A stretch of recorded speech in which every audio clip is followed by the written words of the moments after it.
vasama swadharma. Yasmin ahimso vashama swadharma. Yatra nurakta sahasaiva dhira. Yatra nurakta sahasaiva dhira. Vyapoya dehadishu sangam bhutam. Vyapoya dehadishu sangabhutam. Bhajanti tat paramahamsya antyam. Vrajanti tat paramahamsya madhyam. Yasmin ahimso vasama swadharma. Yasmin ahimso vashama swadharma. Anybody want to chant? Yatra nurakta sahasaiva dhira. Yatra nurakta sahasaiva dhira. Vyapoya dehadishu sangabhutam. Vyapoya dehadishu sangabhutam. Vrajanti tat paramahamsya madhyam. Vrajanti tat paramahamsya madhyam. Yasmin ahimso vashama swadharma. Yasmin ahimso vashama swadharma. Yatra nurakta sahasaiva dhira. Yatra nurakta sahasaiva dhira. Vyapo yadehadishu sangam udham. Vyapoya dehadishu sangabhutam. Janti tat paramahamsya mantyam. Vrajanti tat paramahamsya madhyam. Yasmin ahimso vashama swadharma. Yasmin ahimso vashama swadharma.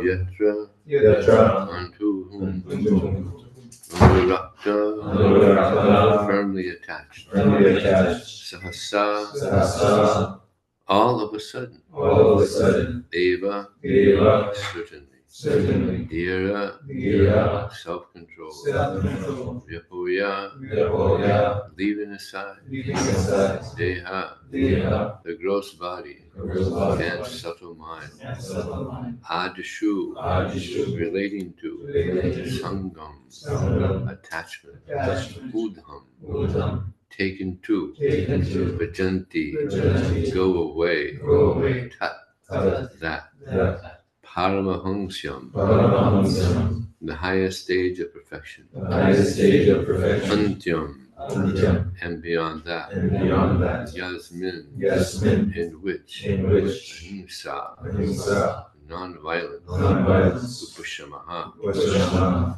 and renunciation. and renunciation. Swadharma, Swadharma, consequential occupation. consequential occupation. Translation and purport by His Divine Grace, Srila Prabhupada Ki Jai. Jai. Self-controlled persons who are attached to the Supreme Lord, Sri Krishna, can all of a sudden give up the world of material attachment, including the gross body and subtle mind, and go away to attain the highest perfection of the renounced order of life, by which non-violence and renunciation are consequential. Purport. Only the self-controlled can actually be attached to the Supreme Personality of Godhead. Self-controlled means not indulging in sense enjoyment more than is necessary, and those who are not self-controlled are given over to sense enjoyment. Dry philosophical speculation is a subtle sense enjoyment of the mind. Sense enjoyment leads one to the path of darkness. Those who are self-controlled can make progress on the path of liberation from the conditional life of material existence. The Vedas therefore enjoin that one should not go on the path of darkness, but should make a progressive march towards the path of light or liberation. Self-control is actually achieved not by artificially stopping the senses from material enjoyment, but by becoming factually attached to the Supreme Lord, by engaging one's unalloyed senses in the transcendental service of the Lord. The senses cannot be forcibly curbed, but they can be given proper engagement. Purified senses, therefore, are always engaged in the transcendental service of the Lord. This perfectional stage of sense engagement is called Bhakti Yoga. So those who are attached to the means of Bhakti Yoga are factually self-controlled and can all of a sudden give up their homely or bodily attachment for the service of the Lord. This is called the Paramahansa stage. Hansas or swans accept only milk, out of a mixture of milk and water. Clearly, those who accept the service of the Lord instead of Maya's service are called the Paramahansas. They are naturally qualified with all the good attributes, such as pridelessness, freedom from vanity, non-violence, tolerance, simplicity, respectability, worship, devotion, and sincerity. All these godly qualities exist in the devotee of the Lord spontaneously.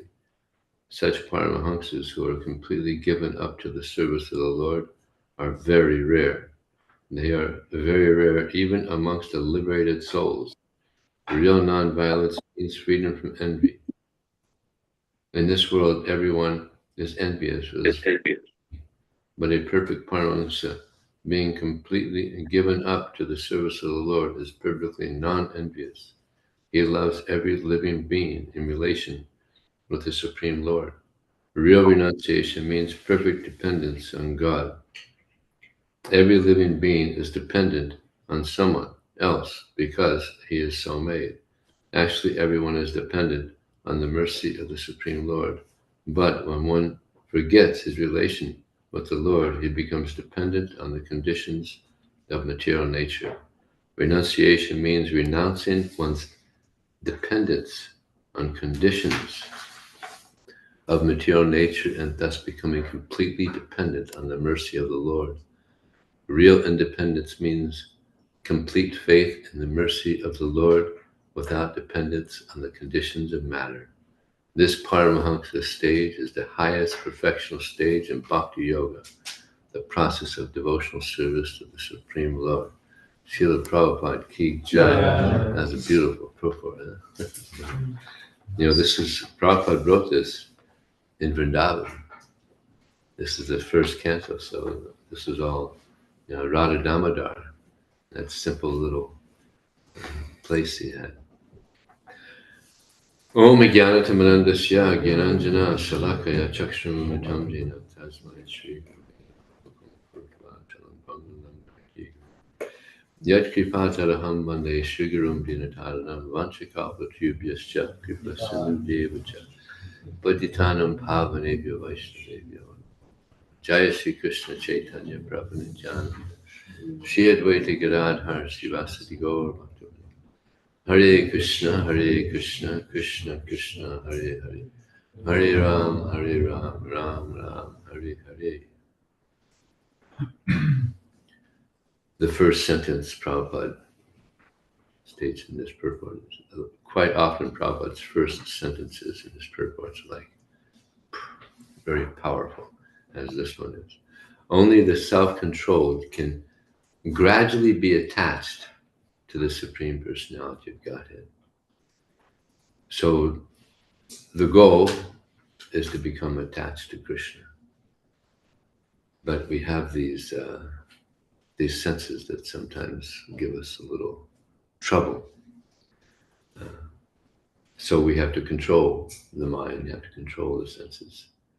And this pleases Krishna, actually.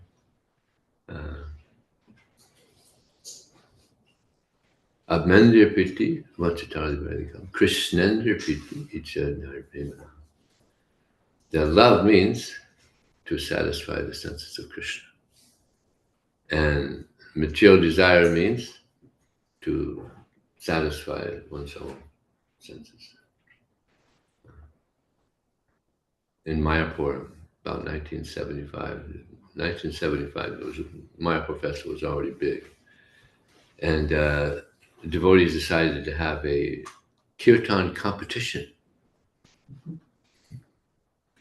See who leads which temple leads the best kirtan. So Prabhupada, he got word of it and he said, what is this? Kirtan competition? Tell them to stop. It's Maya. Because kirtan means pleasing Krishna. So you can't tell by, some technique, but it comes from the heart. So, there's judges probably find who leads the best kirtan. So which judge is going to find out which one has the best, or the purest heart? Okay. So Prabhupada stopped it. So, this is what pleases Krishna the most, is the purity, which is not easily achieved.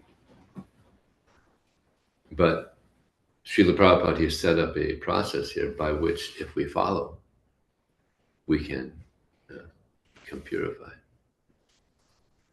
It's such a nice program, rising early, chanting japa, mangalarti, reading Srimad Bhagavatam.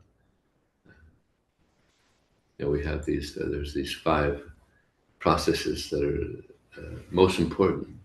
Sadhu Sangha, we get association with devotees. Sadhu Sangha, Nam Kirtan, Bhagavat Shravana, Mathurava, Sri Mathura, Sudhaya Seva. These are considered to be very powerful. Association with devotees. By association with the devotees, we become Krishna conscious.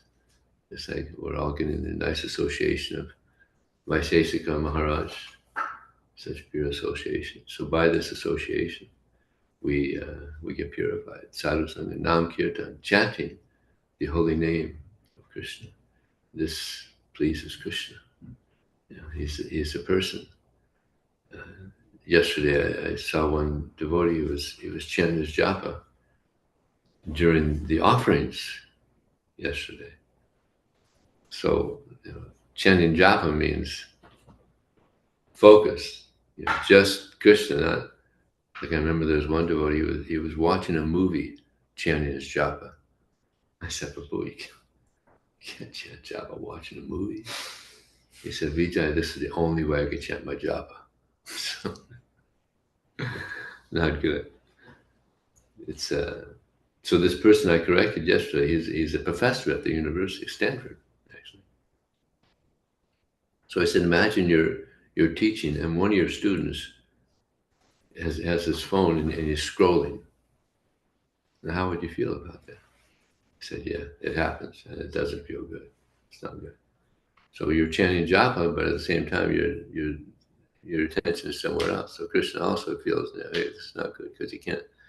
The holy name is very powerful, but we have to hear the name attentively. And this is very pleasing to Krishna. So this shows devotion. And there's a nice verse in the Srimad Bhagavatam. Akinchanasya dantasya santasya samachetas maya santasya manasa sarva sukha maya. The one who is free of material desires. So what is a material desire? Material desire is a desire for the mind and senses. Our mind and our senses. This is a material desire. So we're trying to get free of these. Of course, in Krishna consciousness, where we get nice prasadam, Srila Prabhupada said the prasadam should be very nice because it's our only sense gratification. Yeah. So we can satisfy our senses in Krishna consciousness, just like we have nice kirtans. Yesterday we had that nice kirtan, that tall Indian, what's his name? Shastra Saraprad. Sastra? Saraprad. Saraprad. New York? He's in New York. Oh, you're speaking about Haripran. Haripran. Hadai-pran. Hadai-pran. Nice kirtan. Yeah. Very nice. So it's kind of transcendental sense gratification. Yeah. We dance, we sing, we dance. So one reporter said, well, what do you all do for recreation? I would say, well, we sing, we dance, we take prasad. That's our recreation. So it's a nice process. So, akinchanasya dantasya, and who controls the senses. We have to control the senses. The senses want to go here, they want to go there. The mind is always Yato yato nischalati. From wherever the mind wanders due to its flickering and unsteady nature, we have to bring it back under control of the self. Wandering here or there. Don't go there. What are you doing over there? Come on. Don't go there. You have to keep on bringing it back. So we have to control the mind and control the senses. The senses are also very difficult to control in this age. In other ages also, especially Kali Yuga. Very difficult. But if we get a higher taste, Visya vinivartante nraharasande. That one may give up sense gratification, but the taste for the sense object is still there. But by getting a higher taste, then we're able to continue. So we have to pray for higher taste. Man proposes, God disposes. So we should pray to Krishna for this higher taste. Then we won't go to the lower taste, which keeps us bound to this material. Nobody likes to be bound. Like there's so many people in prison. Sometimes they even get shackled. But we don't want to be bound. We want to be free. But there's instances where people have gone to prison and they've gotten one of Prabhupada's books. Actually, it might be, find this interesting. There was one person, he was a skinhead and he killed people. And he was in prison for life, no possibility of parole. And somehow, due to the compassion of devotees, we have these prison ministries, he got a book, Bhagavad Gita, and he was like, wow, this is good. This is good. And he became a devotee. This is Arizona, I think. And somehow he got information about Vaisesika Maharaj. And he contacted Vaisesika Maharaj. And they were having some correspondence. And he was chanting 16 rounds a day. So eventually he wanted to be initiated. But he can't come to our festival. Right? He stopped. So what did Vaisesika Maharaj do? He went there. Wow. Yeah. He initiated him. He's a devotee. Balavan Nitai. Balavan Nitai. Nitai. He was a murderer. And now he's a nice Vaishnava. And he distributes books there. And he's in prison and he's so happy. And other prisoners say, hey, why are you so happy? We're in prison. He said, I'll show you why I'm so happy. And he distributes a book to him. Just read this book and you'll be happy too. And he distributes a lot of books. When Vaisesika Maharaj went there, one of the I guess the wardens or something, persons in charge said, hey, this person you visited, he's distributing a lot of books. He's almost out. You should get some more books for him. So they're sending more books. So here's a person that was just on the lowest level of ignorance that you can get on, and now he's a happy Vaishnava. It's amazing. Huh? Yeah, this is the power of Krishna consciousness. So, therefore, Srila Prabhupada expressed the importance of distributing books. One thing about prison, a lot of times when we're distributing books, people say, no time. I have no time. Can't say that in prison. Plenty of time. So, yeah, he has plenty of time to read Prabhupada's books. And yeah, this is what is very pleasing to Krishna also. Yaidang Padamanguyam Mad Bhakti Bhaktim that anybody who is preaching this message is very dear to me. There'll never be anyone more dear to me than such a person.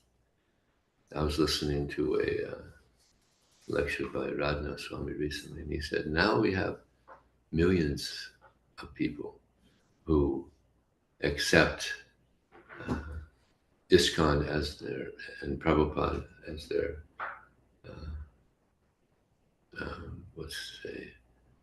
as their belief systems. What is offered in ISKCON, what is offered by Prabhupada. Millions. I said, wow, okay, good. And within this society that has grown so much, we have book distributors. Now there's part-time and full-time. We could safely say there's thousands of part-time book distributors. Full-time book distributors, then it goes down some. Hundreds, maybe 1,000 or 2. And then there's people who travel around and inspire book distribution. Now we're really going down. Like there's just a handful. And Vaisesika Maharaji is one of them. And safely we can say he's the main one. So out of the whole planet, 8 billion, about 8 billion people on the planet, he is the main inspiration on this planet for distributing the most important message on the planet. So, good shelter. He's completely absorbed. I've known him for about 40 years now. And he's just constantly. And I asked his wife one time that, he's so Krishna conscious. Is he always like that? Because she's always with him. She said, constantly. So it's good. A good example. Amazing example. And giving so much inspiration to others as well. So Kinchanasya Dantasya Santasya. Santasya means peaceful. We can control our senses, engage our senses in the service of Krishna. Then Shanti, and we're peaceful. Krishna Bhakti Nishkama Ateva Shanta Bhukti Mukti Siddhikami Sakli Ashanta. That the devotees of the Lord, they're very peaceful. Why? No material desires. Krishna Bhakti Nishkama Ateva Shanta. But Bhukti Mukti Siddhikami, people who have material desires or desire mystic perfections or desire this and that, they can't be peaceful. These Mayavadis, it's like there's people that they meditate and the desire is to be free of desire. Is that possible? That means like a dead stone. But to be free, to the desire to be free of desire, it's also a desire. Can't be free of desire. So the goal is to be so Krishna conscious that we only desire that which pleases Krishna. Big challenge. Big challenge for the mind. But this is what brings satisfaction to the soul. And this is who we are. Atma means soul, also means mind and body. To engage our mind and body in the service of Krishna is what is most pleasing to the soul. So, Kinchanasya Dantasya Santasya Samachetasa, who sees everyone equally.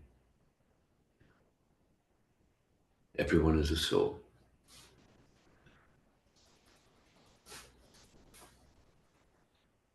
I think Prabhupada, he was so Krishna conscious. I'll tell you a little Prabhupada pastime. That he was in England, John Lennon's place. He stayed there, I think, for a couple of weeks or something like that. And when they were leaving, before they actually pulled out of the estate, he asked the devotee to stop. And he went around, he was feeling different plants. And they're always like, what's Prabhupada doing? It's like he was saying goodbye to them. Because they see the soul everywhere. Wouldn't that be nice? Yeah. Instead of seeing the body, then we see the soul. Yeah. Just like one of the main attractions in the material world is attraction to the opposite sex. Because we're thinking that we're the body, we're attracted to the opposite sex. But won't it be nice when we see everyone as a soul beyond the body? One reporter asked Prabhupada, so what's the difference between you and the rest of us? And Prabhupada said, I could be in a room with 100 beautiful, naked women, and my consciousness will not change. And the reporter said, well, that's a big difference.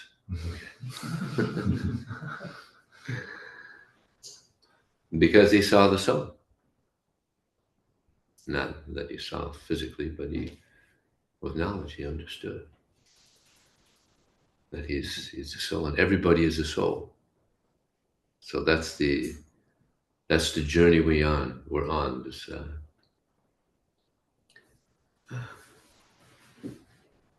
this realization, a spiritual realization that we're the soul within.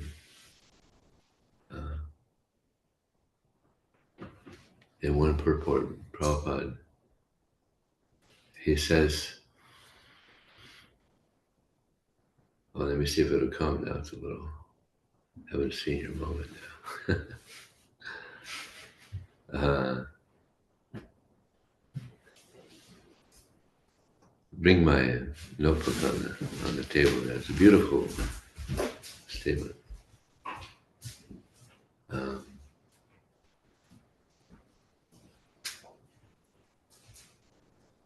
Yes. Krishna, Prabhupada says in the purport, that by practicing this Krishna consciousness, one enters into the mysterious region of transcendence. He says the mysterious region of transcendence. Prabhupada is in that region, and this is the region. Won't it be nice to enter into that region of transcendence, complete transcendence, beyond the modes of nature? This is the problem, is these modes of nature. As long as we're in these modes of nature, we can't enter into the mysterious region of transcendence. So there's another thing, we have to pray to Krishna to get free. We want to be free of this and be attached to service to Krishna. So we get to rise above these modes. And then we can catch the message of Krishna very clearly. It's like here in Silicon Valley, there's so many radio stations. Right?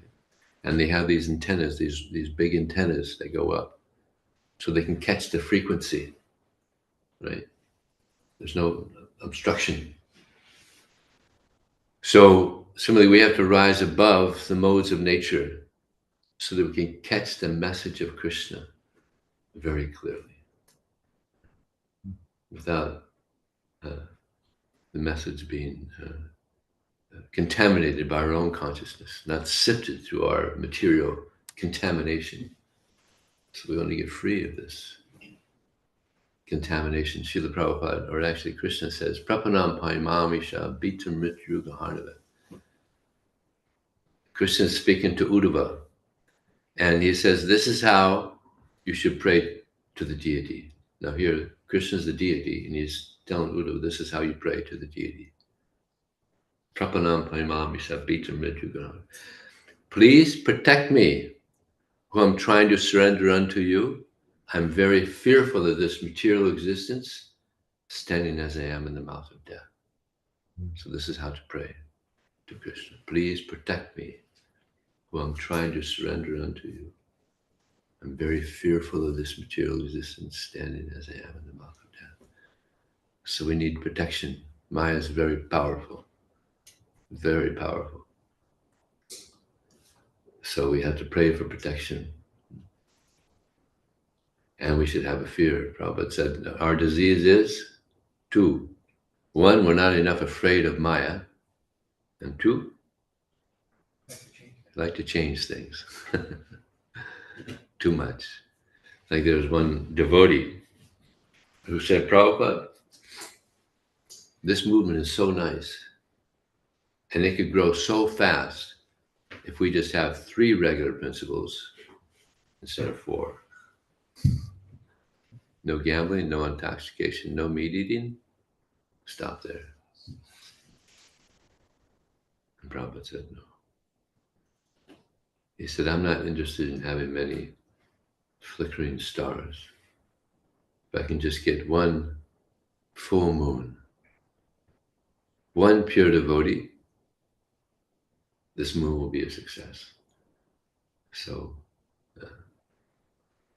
yeah, Prabhupada, he wanted the quality, not the quantity.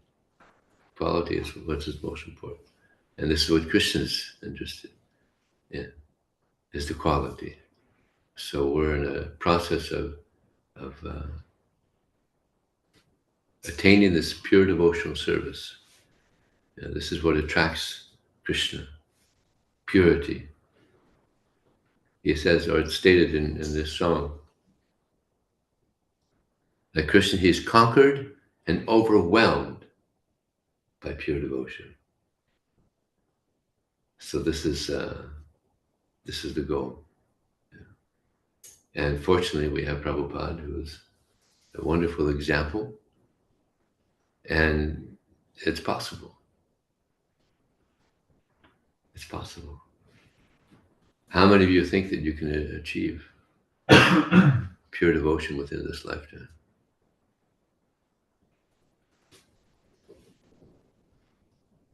Some are a little unsure. It's possible. Yes. By the mercy of Krishna, it's possible. Krishna is very powerful. Isn't it? He can do anything. He can even purify us. That's inconceivable.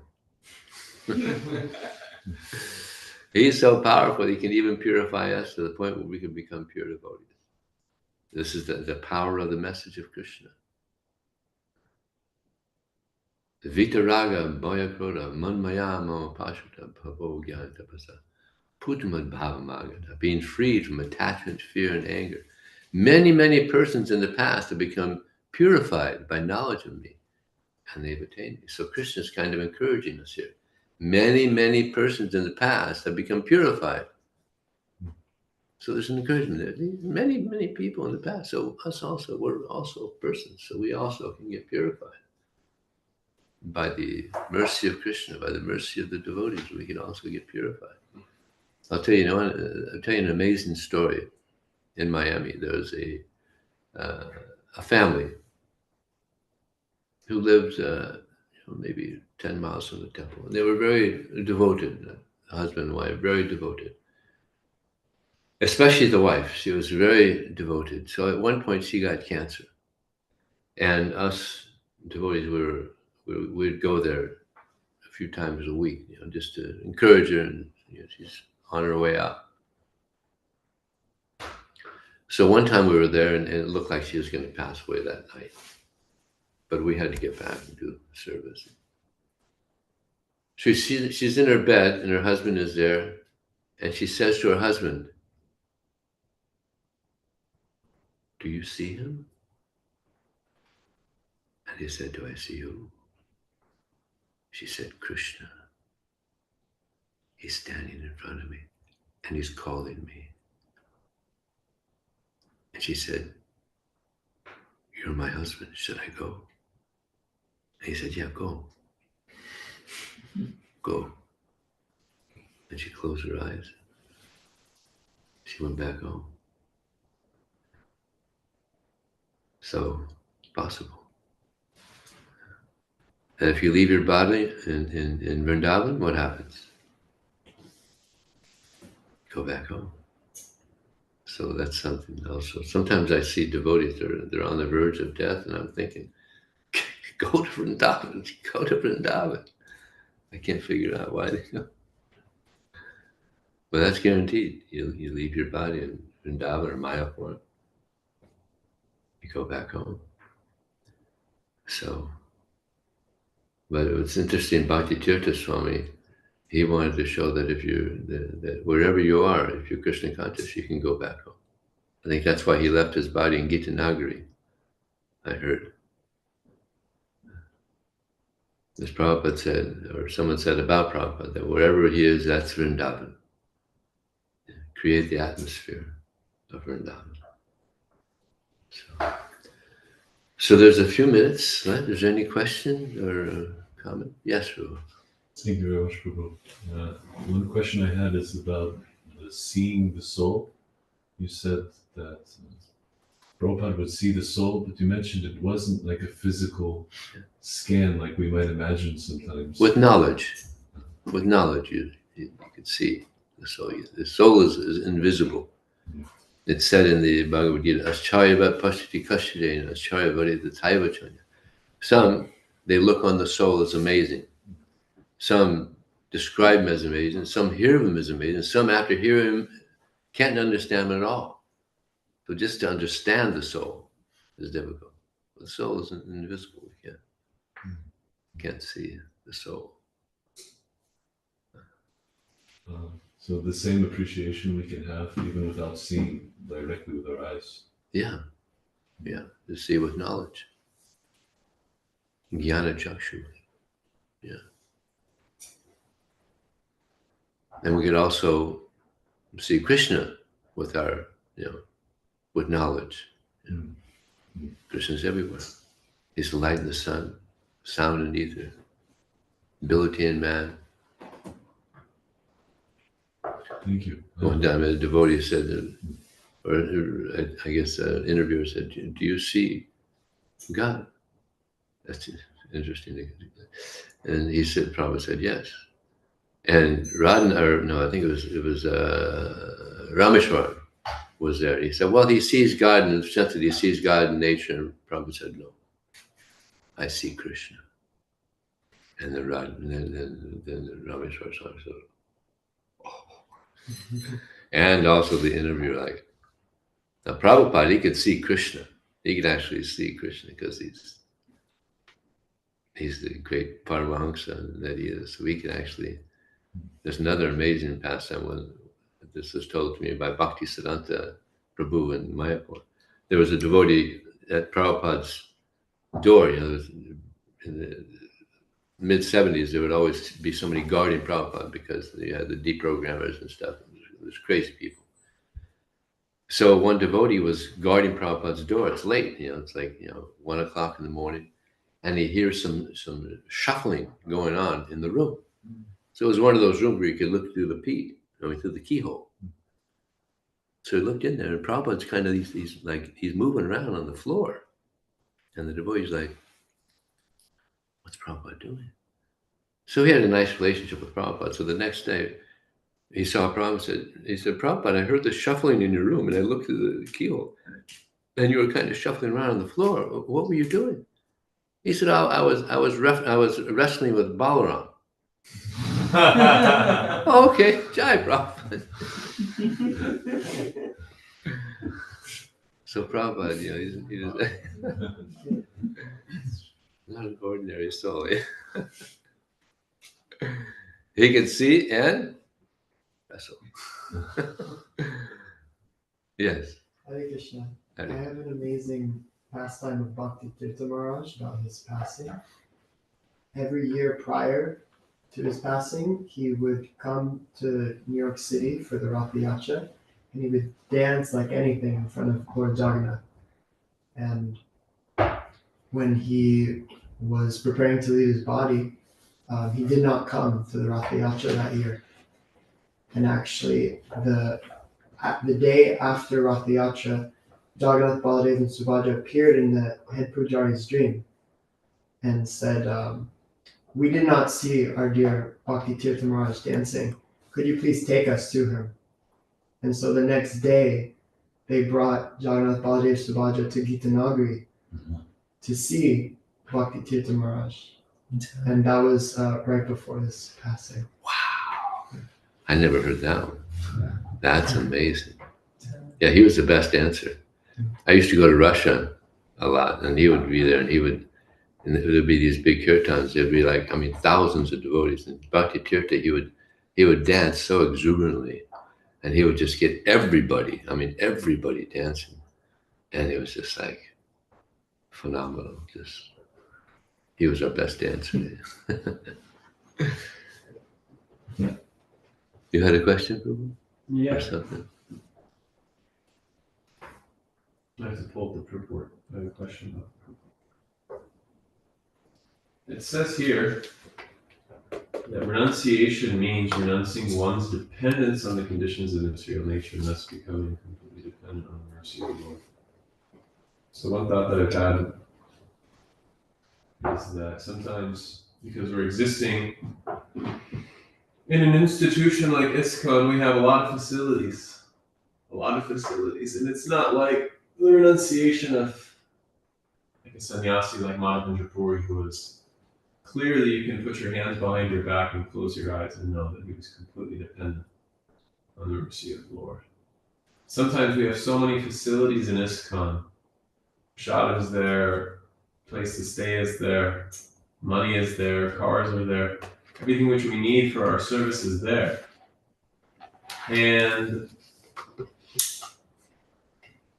that spirit of renunciation could be lost in the name of being a devotee because everything is kind of there. So how do we keep that genuine sense of, how do we check ourselves internally to see, are we dependent on Krishna, or are we dependent upon the facilities which the Krishna consciousness movement is providing? How do we have that self-examination?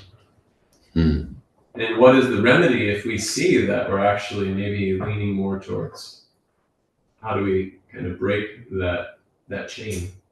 Well, it's interesting that during the time of Bhaktisiddhanta Saraswati Thakur, it was unheard of to wear stitch cloth or to use material facilities. You know, they would use the most they would use is a bullock cart for traveling. And he was going around in a Rolls Royce and nicely tailored clothes, just to let him know that these things can be utilized in the service of Krishna. So we have to remember that this is all, whatever facility we have is meant for the service of Krishna and not for our sense gratification. And that's renunciation. If we do utilize it for our sense gratification, then we gotta pray for purification. But this is all, whatever facility we have, it's for glorifying Krishna. Yeah. Otherwise, yeah, we can lose that dependence on Krishna. But on book distribution, what's nice is that we're dependent on Krishna. We don't know what people are going to do. But if we surrender to Krishna, then we see so many.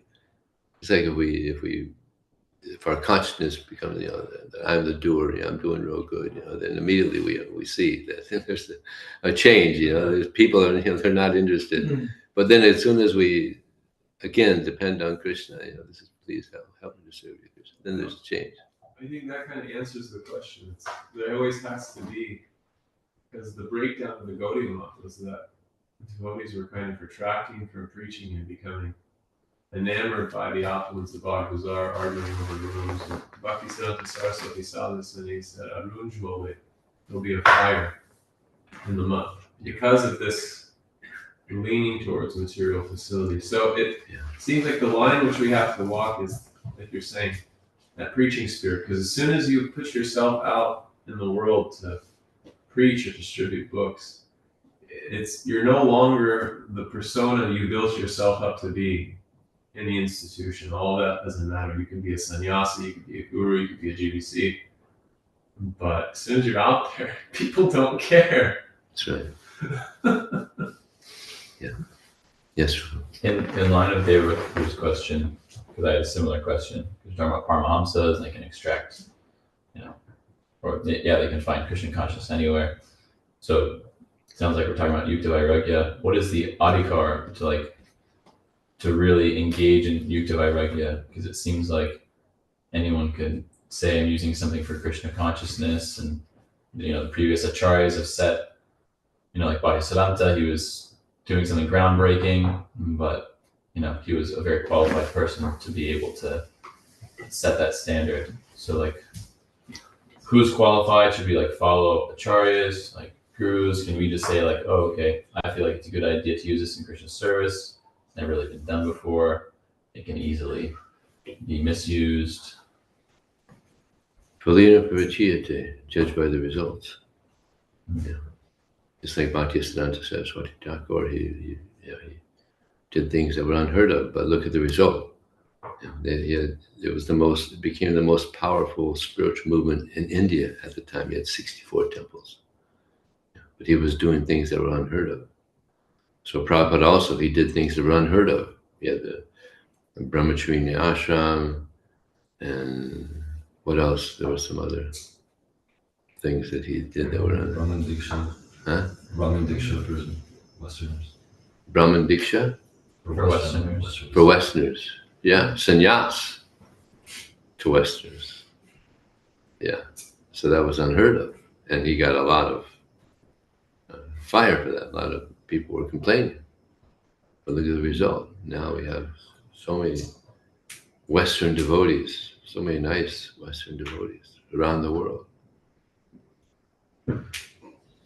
And Prabhupada would say this is not for Hinduism, this is not for just Hindus, this is for everybody. So, anything else? Yeah. With regards to the first question, you were talking about knowledge, which obviously see this all. What kind of knowledge is it? Because we all have access to knowledge, but The spiritual. not everyone, I can say, is in the process of trying to obtain that knowledge and be able to see. Yeah, there's material knowledge and then there's spiritual knowledge. With spiritual knowledge, it gives us vision into reality. Just reading Bhagavad Gita, when I read the Bhagavad Gita, I was like, wow, we're all spirit souls. We're not the body. I was like, wow, that's cool. So Krishna's given us this knowledge, and if we just hear the knowledge that's being given to us by Krishna, then we advance very quickly. He's given us this spiritual knowledge. There's so much material knowledge. There's millions of books on the planet now, but it's all material. But there's some spiritual books, Bhagavad Gita, Srimad Bhagavatam, and Chaitanya Charitamrita, some others, by which people can become completely purified just by reading, just coming in contact with this spiritual knowledge. Changes the consciousness. What else is required for that knowledge to become alive? Following the process. If we follow the process, 4 negative principles, 16 rounds especially, then we can catch this knowledge. Strict practitioners. Prabhupada said, was it? Yeah.